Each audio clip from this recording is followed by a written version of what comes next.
Welcome to பிஹைண்டன்ஸ். இன்றைக்கி நம்ம சேனலில் எதை பற்றி பார்க்க போகிறோன்னா, மீதமுள்ள மட்டன் பிரியாணியை வச்சு நம்ம எப்படி நோம்பு கஞ்சி செய்யலாம் தான் பார்க்க போகிறோம்.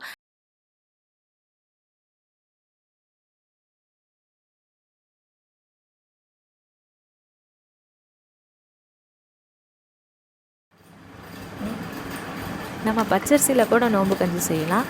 ஆனால் பச்சரிசியில் நம்ம செய்கிறதுக்கு தாளிச்சிக்கிடணும். பட்டை, வெங்காயம், தக்காளி, இஞ்சி பூண்டு பேஸ்ட், அதுக்கப்புறம் ஊற வச்ச பச்சரிசி, அதுக்கப்புறம் மட்டன், இது எல்லாத்தையும் போட்டு தாளிக்கணும்.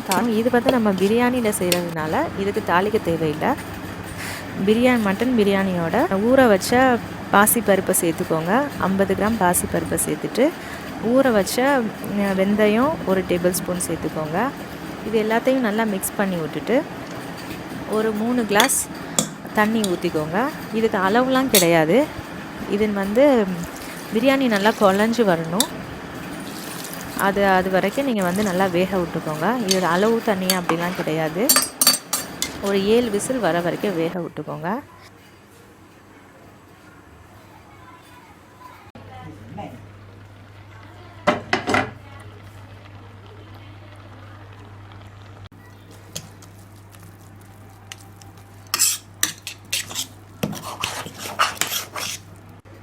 அதுக்கப்புறம் ஒரு 2 கேரட் வெட்டி வச்சுருக்கிறேன், அதையும் சேர்த்துக்கோங்க.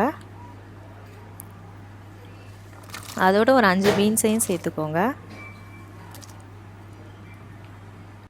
பீன்ஸும் கேரட்டும் வேகிறதுக்கு இன்னும் கொஞ்சம் தண்ணி ஊற்றி தேவையான அளவு உப்பு போட்டு அதையும் ஒரு 7 விசில் வர வரைக்கும் வேக விட்டுக்கோங்க. 7 விசில் வந்ததுக்கப்புறம் இதை ஒரு வேறு பேனில் மாற்றிக்கலாம். மாற்றிட்டு இதோட ஒரு 1.5 டேபிள் ஸ்பூன் சீரகத்தூள் சேர்த்துக்கோங்க. அதோட ஒரு 1/2 டேபிள் ஸ்பூன் மஞ்சத்தூள் சேர்த்துக்கோங்க. 1 கப் தேங்காய் பால் எடுத்து வச்சுருக்கிறேன், அதையும் இதோட சேர்த்துக்கோங்க.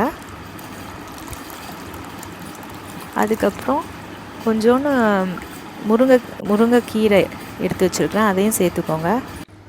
நல்லா மிக்ஸ் பண்ணிவிட்டு தேவையான அளவு தண்ணி ஊற்றி ஒரு 10 நிமிஷம் நல்லா கொதிக்க விடுங்க.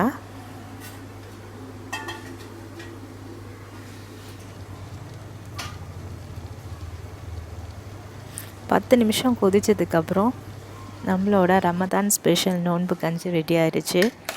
பாருங்கள் எவ்வளோ கலர்ஃபுல்லாக சூப்பராக இருக்குதுன்னு சொல்லிட்டு. நீங்களும் ட்ரை பண்ணிவிட்டு மறந்துடாமல் கமெண்ட் பண்ணுங்கள். Keep supporting our channel. If you like this video, kindly share and subscribe. Thank you.